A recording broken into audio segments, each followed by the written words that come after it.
नमस्कार दोस्तों, आप सब लोगों का एक नई वीडियो में हार्दिक स्वागत है। आज की वीडियो में हम सॉल्व करने वाले हैं एसएससी जीडी पीवाईक्यू 2024 और आज की वीडियो है, पहली वीडियो है। इसके बाद पार्ट 2 भी आ जाएगा और प्लेलिस्ट बनी है, उसमें हम ऐड कर देंगे। वहां से जाकर आप एसएससी जीडी के जो भी प्रश्न होंगे उनको देख सकते हैं। ठीक है, तो चलिए वीडियो को स्टार्ट करते हैं। और यहाँ पर शिफ्ट बाकायदा सब कुछ हमने लिख दिया है।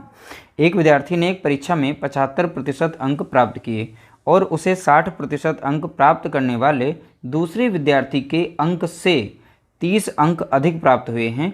परीक्षा में अधिकतम अंक कितने हैं? देखिए, विद्यार्थी ने एक 75% अंक प्राप्त किए, दूसरे विद्यार्थी से 30 अंक वो अधिक प्राप्त कर लेता है। अब यहाँ पर परीक्षा में इतना प्राप्त कर रहा है, दूसरा विद्यार्थी जो है वो 60% अंक प्राप्त कर रहा है। तो यहाँ पर जो 30% अधिक हैं, अगर उसको ना मिले होते तब भी वो पास हो जाता। तो यहाँ पर ये बताएगा दूसरा विद्यार्थी जो 60% अंक ही प्राप्त करता है। तो इसमें समीकरण कैसे बनेगा? देखिए, 75% अंक वो प्राप्त कर रहा है और दूसरे विद्यार्थी से वो 30% अधिक प्राप्त कर रहा है। यानी इसको ना मिले होते, हम यहाँ पर अधिक कर रहा है तो उसको माइनस करके हम यहाँ पर लिख देंगे। दूसरा विद्यार्थी कितना पा रहा है? तो 60% वो अंक प्राप्त कर रहा है। ठीक है, तो यहाँ पर अच्छे से जब पढ़ेंगे तो आप इस तरीके से इसका एक समीकरण बना पाएंगे। उसके बाद इसे सॉल्व कर देना है, आपका आंसर आ जाएगा। अब यहाँ पर अधिकतम अंक बोला गया है, तो जो भी परीक्षा हमारी होती है वो 100% होती है। ठीक है, तो बाद में हम 100% की वैल्यू निकालेंगे, वही हमारे अधिकतम अंक होंगे। पहली बात हम इसे सॉल्व करेंगे तो 75 से चला जाएगा, 75 से प्रतिशत को माइनस करेंगे, इसको 60 हो जाएगा इधर। ठीक है, 60% को अभी माइनस में तो इधर हो जाएगा कितना, प्लस में 30 हो जाएगा। इधर जाएगा तो कितना आ जाएगा, 15 बचेगा। यहाँ पर 15% बराबर में कितना हो जाएगा, तो आप बताएंगे यहाँ पर 30 हो जाएगा। तो 1% की वैल्यू कितनी आ जाएगी, तो आप बताएंगे 30 बटा हो जाएगा 15। तो 15 कम 15, 15 दूनी 30, यानी 1% की वैल्यू निकल के आ गई है। कितनी? यहाँ पर 2 आ गई है। 100% की वैल्यू कितनी हो जाएगी, तो आप यहाँ से निकाल सकते हैं। तो 2 गुणा कितना हो जाएगा, तो बताएंगे आप 100, यानी कि 200। तो इसका राइट आंसर कितना हो जाएगा, 200 हो जाएगा। ठीक है, तो यहाँ पर पहला ऑप्शन जो है यहाँ पर, यानी यहाँ पर इसका राइट आंसर ऑप्शन डी हो जाएगा। तो हमारा आंसर निकल चुका है। अगला प्रश्न पूछा गया, एक परीक्षा में उपस्थित होने वाले विद्यार्थियों की कुल संख्या में से 93% विद्यार्थी उत्तीर्ण हुए। माना कि एक परीक्षा हुई, वो 100% परीक्षा हो रही है। ठीक है, उसमें से जो पास होने वाले विद्यार्थी हैं वो 93% हैं। ठीक है, ये पास होने वाले विद्यार्थी कितने हैं? 93%। परीक्षा तो 100% हुई, तो फेल होने वाले कितने हैं, तो आप बताएंगे 7%। ये कैसे निकला है? देखिए, 93 को 100 से माइनस करेंगे तो 7% ये फेल होने वाले हैं। कितने हैं? फेल होने वाले, यानी F से लिख देते हैं, अनुत्तीर्ण जिन्हें कहेंगे। ठीक है, बोला गया 9275 विद्यार्थी अनुत्तीर्ण रहे, तो परसेंटेज यहाँ पे निकला है और 9275 विद्यार्थी अनुत्तीर्ण रहे, यानी 7% की वैल्यू दे रखी है। तो यहाँ से हम 1% की वैल्यू निकाल सकते हैं। तो 9275 बटे में 7 हो जाएगा। अब यहीं से हम 100% की वैल्यू डायरेक्टली निकाल सकते हैं।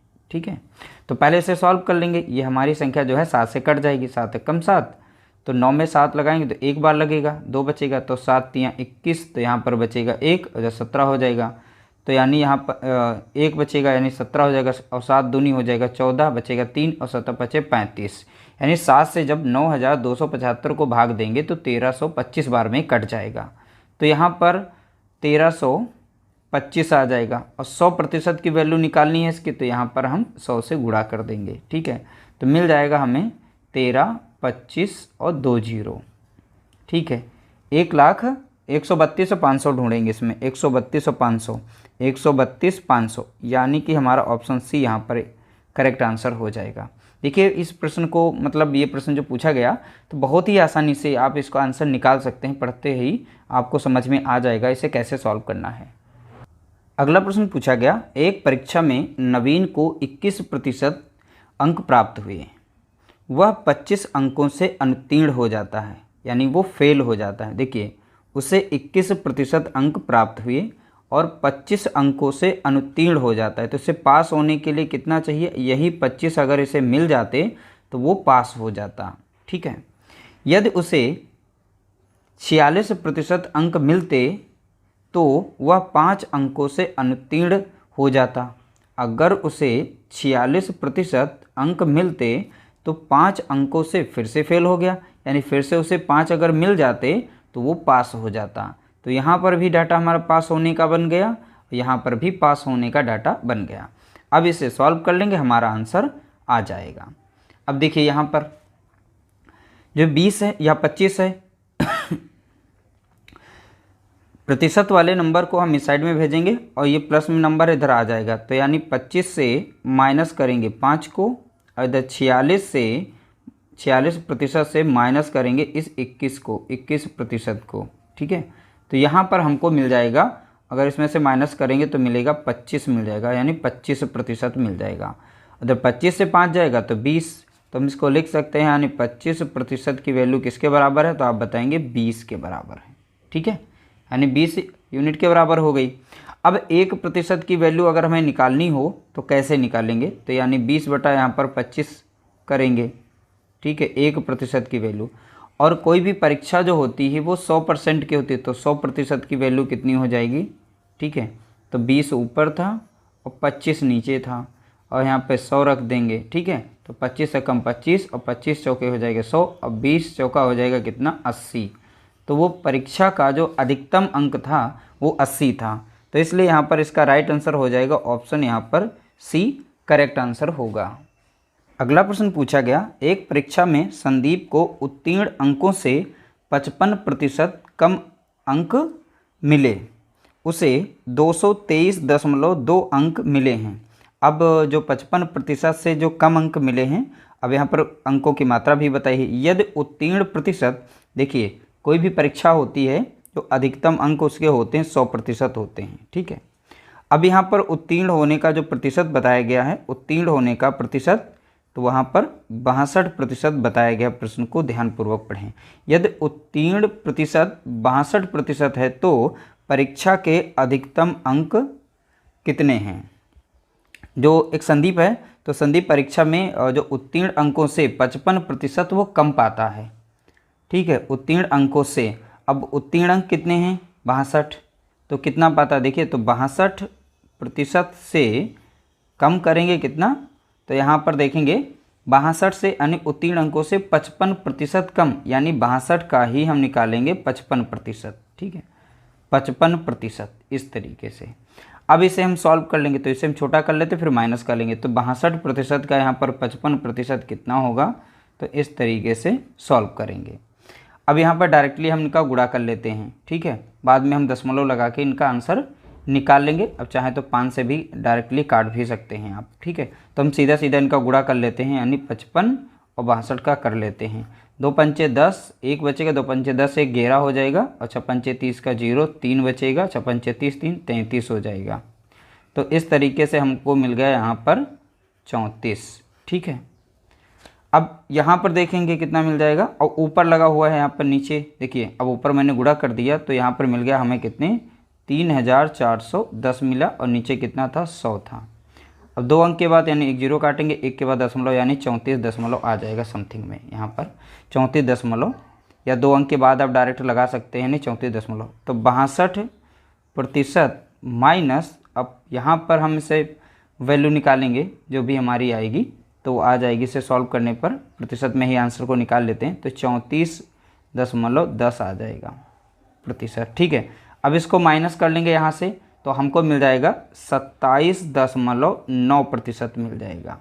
अब जो वैल्यू थी इसकी यहाँ पर दे रखी थी इसकी, तो 27.9% बराबर है ये हमारे 223.2 के।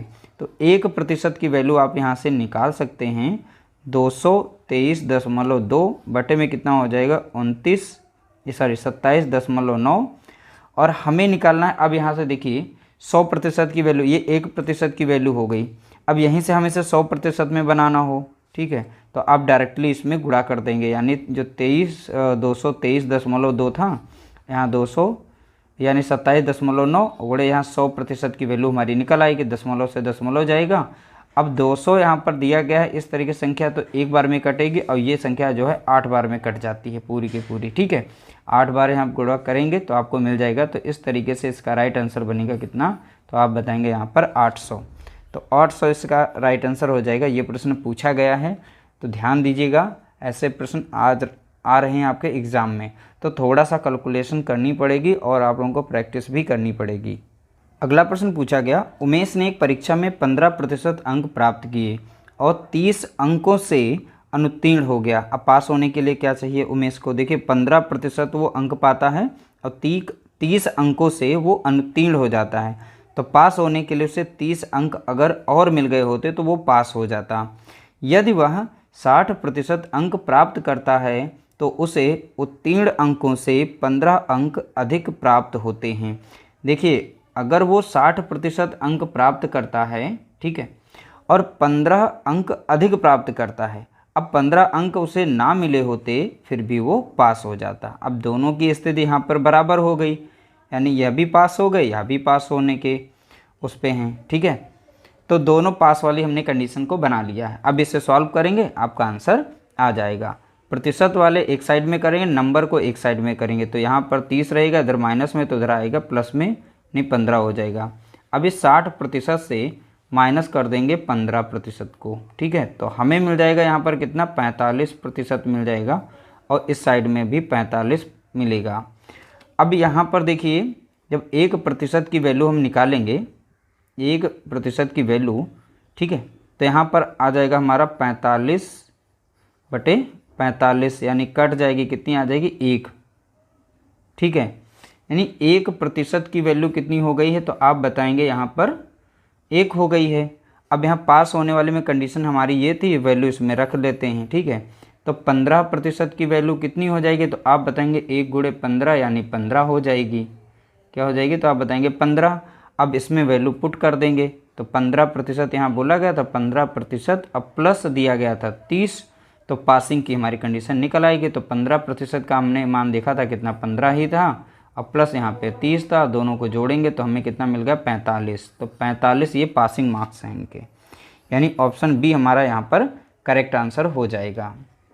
वीडियो अगर अच्छा लगा हो तो प्लीज़ वीडियो को लाइक कर देना, शेयर कर देना।